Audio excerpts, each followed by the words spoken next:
আসসালামু আলাইকুম প্রিয় ষষ্ঠ শ্রেণীর শিক্ষার্থী বন্ধুরা, তোমাদেরকে স্বাগত। দেখো, আজ আমি তোমাদেরকে দেখাবো ভয়েস।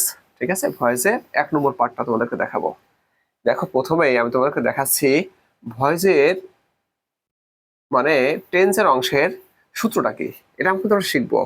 দেখো, প্রথমে অবজেক্ট বসে, একটাই সূত্র সব ক্ষেত্রেই। তারপর কি বসে? সাহায্যকারী ভার্ব বসে। এটাই শুধু পরিবর্তন হবে বারবার। ঠিক আছে, তারপর কি বসে? ভার্ব 3, অর্থাৎ ভার্বের পাস্ট পার্টিসিপল বসে। টেন্সে ভয়েসে কখনোই ভার্বের 1 এবং 2 নম্বর রূপ বসে না। তারপরে বাই, তারপরটা কি বসে? সাবজেক্টের অবজেক্টিভ রূপ। এই কথাটা আমরা মনে রাখবো, অবজেক্ট প্লাস সাহায্যকারী verb plus verb 3 plus by plus সাবজেক্টের অবজেক্টিভ রূপ। এখন আমি বলছি এই সাহায্যকারী ভার্বে শুধু পরিবর্তন হয়, আর সবগুলোই ঠিক থাকে। এখন দেখো কিরূপে পরিবর্তন হয়। যদি প্রেজেন্ট ইনডিফিনাইট টেন্স হয় তাহলে সাহায্যকারী ভার্ব হিসেবে এম ইজ আর বসে। প্রেজেন্ট কন্টিনিউয়াস টেন্স যদি হয় তাহলে am being, is being, are being বসে। প্রেজেন্ট পারফেক্ট হলে হ্যাভ বিন, হ্যাজ বিন বসে। পাস্ট ইনডিফিনাইটে কি বসে? Was were. পাস্ট কন্টিনিউয়াসে was being, were being. Past পারফেক্টে হ্যাড বিন। ফিউচার ইনডিফিনাইটে কি বসে? শ্যাল বি অথবা will be. Future continuous shall be being অথবা উইল বি বিং। আর ফিউচার পারফেক্টে শ্যাল হ্যাভ অথবা উইল হ্যাভ। ঠিক আছে, দেখো আমি তোমাদেরকে দেখাইলে তোমরা বুঝতে পারবা। তো আমরা এখানে 3টা সেন্টেন্স লিখেছি, তাই না? এই 3টা সেন্টেন্সকে আমরা পরিবর্তন করে দেখাচ্ছি। দেখো, আই রাইট এ লেটার, এটা কোন টেন্স? প্রেজেন্ট ইনডিফিনাইট টেন্স, কারণ subject plus verb 1 plus object, তাহলে সে প্রেজেন্ট ইনডিফিনাইট টেন্স হয়। তাহলে ভয়েসে কি হবে? প্রথমে অবজেক্ট চলে আসবে। এখানে অবজেক্টকে দেখো, দেখো এ লেটার, এ লেটার এখানে চলে আসবে। এ লেটার, হ্যাঁ, এল E T T R, a letter. তারপর কি বসবে? এ দেখো সাহায্যকারী ভার্ব। প্রেজেন্ট ইনডিফিনিট টেন্সে কি বসে? এম ইজ আরে যে কোনো একটা। তাহলে এ লেটার পর কি বসে? ইজ। ঠিক আছে, এ লেটার ইজ। তারপর কি বসবে? দেখো ভার্ব 3। ভার্বকে রাইট, রাইটের 3 নম্বর রূপ। Write, wrote, written, W R I T T E N, written. তারপর কি বসবে? দেখো বাই, এই দেখো বাই। তারপর কি? এই সাবজেক্টের অবজেক্টিভ প্রুফ হয়ে বসবে। সাবজেক্ট সরাসরি বসবে না, তার অবজেক্টিভ, কারণ অবজেক্টিভ কিন্তু সে অবজেক্টিভ প্রুফ হয়ে বসে। হ্যাঁ, তাহলে কি হবে? আয়ের অবজেক্টিভ কি? বি। ঠিক আছে, এটা দেখো, এটা কোন tense? I am writing a letter, এটা হলো প্রেজেন্ট কন্টিনিউয়াস টেন্স। তাহলে সাহায্যকারী ভার্ব হিসেবে শুধু এই এম বিং, ইজ বিং অথবা আর বিং এর যে কোনো একটা বসবে। তাহলে কি বসবে? দেখো, a letter, L E T T E R, a letter is being, a letter is being written, written, দেখো বাই মি। তাহলে কি হচ্ছে? আমরা দেখতে পাচ্ছি শুধু এই সাহায্যকারী ভার্বের অংশটা পরিবর্তন হয়, আর নিয়ম কিন্তু একই। প্রথমে অবজেক্ট বসে, তারপরে কি বসে? সাহায্যকারী ভার্ব, তারপরে ভার্ব 3, তারপরে বাই, তারপরে সাবজেক্টের অবজেক্টিভ প্রুফ। দেখো, I have written a letter, এটা কোন টেন্স? এটা প্রেজেন্ট পারফেক্ট টেন্স। তাহলে কি বসবে এখানে? দেখো, হ্যাভ বিন অথবা হ্যাজ বিন বসবে। শুধু সাহায্যকারী ভার্বের পরিবর্তন হয়। দেখো, এ লেটার, এ লেটার কি বসবে? Has been written, written by me. ঠিক আছে ফ্রেন্ডস, দেখো আমি তোমাদেরকে আরো কিছু দেখাচ্ছি। ফ্রেন্ডস দেখো, আমি এখানে আরো 6টি সেন্টেন্স দিয়েছি। প্রথমটা কি? আই রোট এ লেটার, তার মানে এটা পাস্ট ইনডিফিনাইট টেন্স। দেখো, আমরা কিন্তু জানি শুধু সাহায্যকারী ভার্বের পরিবর্তন হয়, আর কোনোটারই পরিবর্তন হয় না। তাহলে অবজেক্ট প্রথমে চলে আসবে।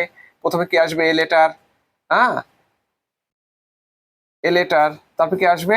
সাহায্যকারী ভার্ব ওয়াজ অথবা ওয়্যার আসবে। কি আসবে? ওয়াজ, a letter was.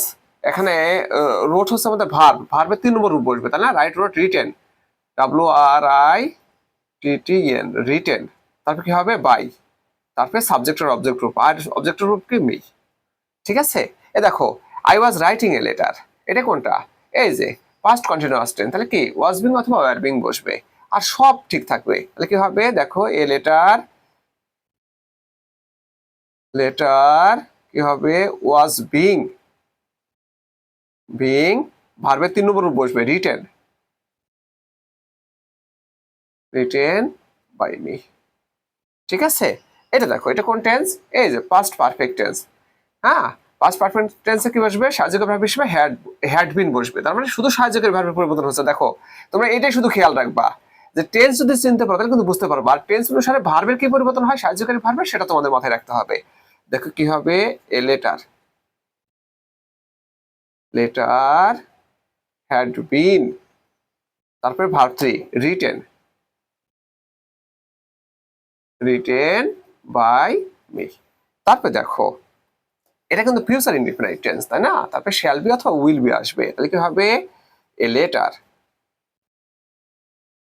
Will be, will be right wrote written হবে, রিটেন বাই বি। ঠিক আছে, তারপরে দেখো এটা কিন্তু ফিউচার কন্টিনিউয়াস টেন্স, তাহলে কি হবে? একই নিয়ম, এ লেটার, লেটার কি হবে? উইল বি বিং, তাই না? উইল বি বিং, বিং তারপরে verb 3 written, written by me, subject আর অবজেক্ট টু। ঠিক আছে, এটা দেখো ফিউচার পারফেক্ট টেন্স এটা, তাহলে কি হবে? এক্ষেত্রে তাই, a letter will have been written, written by me. Friends দেখো, তাহলে আমরা কিন্তু একটা সূত্রের মাধ্যমে শিখে ফেলতে পারি। ঠিক আছে, তো তো ফ্রেন্ডস দেখো আমি কিছু সাবজেক্টিভ এবং অবজেক্টিভ প্রুফ দেখাচ্ছি। দেখো আই, আর অবজেক্টিভ প্রুফ কি? মি।